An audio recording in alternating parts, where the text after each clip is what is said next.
Hi there, this is Ranjit, and in this video we'll be talking about the differences between the Moto X and the Desire 816. Both of these are mid-range Android phones, and in India both of them are selling slightly under the 25,000 mark. And I have been getting this question a lot, hence I'm making this vlog style video about the major differences between both these devices. Both these devices are actually pretty good, and I've already done the in-depth review for both the Moto X as well as the Desire 816, but I'm just going to talk about some of the differences between both these devices. So that you can make an informed decision which device is better for you. First, let's talk about the size. The size is a major difference between the Moto X and the Desire 816. The Moto X sports a smaller screen, that's a 4.7 inch screen. Again, it's a 720p HD screen, but the thing is that it sports an AMOLED screen. On the other hand, the Desire 816 is kind of a phablet device sporting a larger screen, that's a 5.5 inch screen, but though again it's just a 720p HD screen. And in terms of screen quality, I would say both of them have done a very good job, but definitely the AMOLED screen on the Moto X is much more vibrant. But on the other hand, if you like the larger screens, definitely the Desire 816 has a very good IPS grade screens. Next, moving to single hand operations, here I would say the Moto X goes ahead because it's a very compact phone and it easily fits in your hand. On the other hand, the Desire 816 is sort of a phablet device, so you need to use two hands most of the time. Now coming to the processor, here the Moto X goes ahead. The Moto X has actually a faster processor, that's a great dual core processor that's based on the Snapdragon 600 chipset. On the other hand, the Desire 816 sports a quad-core processor based on the Snapdragon 400 chipset. For normal operations, both these phones are very good, but definitely the Moto X is slightly faster device. And now moving to RAM, here also the Moto X has a slight advantage. It has 2 gigs of RAM, whereas the Desire 816 has 1.5 GB of RAM. But I found that both of these devices are very fluid to operate. So I would say both are actually equal and they do multitasking pretty well. Now coming to the GPU, here also the Moto X houses a significantly faster GPU, that's the Adreno 320 GPU, whereas the Desire 816 sports a 305 GPU. So here this will be important if you are a big time gamer. Yes, even the Desire 816 can run a lot of games, and even heavy games like Asphalt 8 etc. I have already made a video on that. But for heavy games like Asphalt etc. on the Desire 816 had to keep the graphics settings to medium. But on the other hand, on the Moto X, you can play much more higher end games at full resolution, that is high settings, without any issues.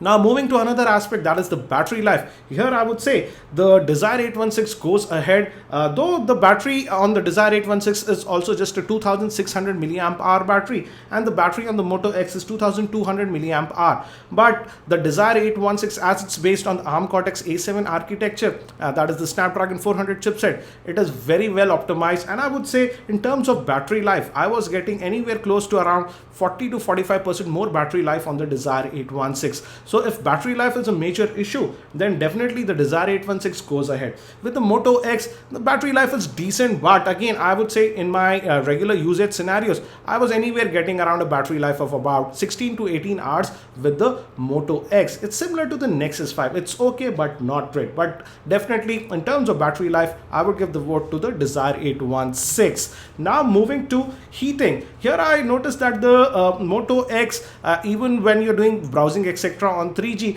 tends to heat up a little bit more compared to the Desire 816. And now moving to the SIM cards, the Desire 816 that is sold in India is a dual SIM model, and the added advantage is that the first SIM is CDMA as well as GSM. So if you're looking for a dual SIM phone, then definitely the Desire 816 is for you. But on the other hand, both these phones employ that nano SIM. Now moving to internal storage, which is kind of important. Here I would say the Moto X definitely goes ahead. The Moto X comes with 16 GB of internal storage. Out of that, roughly you get about 11 odd GB of space available to you. On the other hand, the Desire 816 has 8 GB of internal storage, but out of that you just get 3.8 GB. So this is significantly important. The Moto X goes ahead here, and this internal storage might be important if you are a kind of a heavy gamer. You can install a lot more games and apps on the Moto X compared to the Desire 816.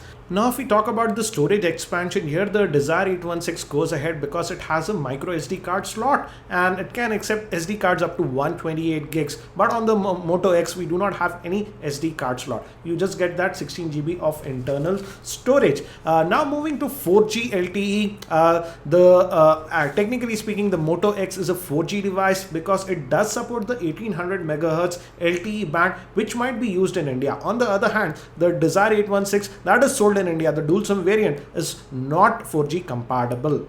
Now moving to the camera, here I would say the Desire 816 has a 13 megapixel rear facing camera and a front facing 5 megapixel camera. In terms of camera, I would give the vote to the Desire 816. That doesn't mean that the camera on the Moto X is bad, but I felt that the camera on the Desire 816 was slightly better than the camera on the Moto X. Now moving to the speakers, the Moto X has just a single speaker that's on the back, whereas the Desire 816 has that stereo dual speakers that HTC likes to call boom sound, and I have to say the boom sound on the Desire 816 is a much more enjoyable experience. So if you watch a lot of videos, YouTube videos, etc. on your device, due to that boom sound, you will enjoy it a lot more on the Desire 816. Now coming to some of the special features, this Moto X is a special phone. It has touchless controls. You don't even have to touch the device. You can just say okay Google and it wakes up, and it also has active display. But we don't find something like this on the Desire 816.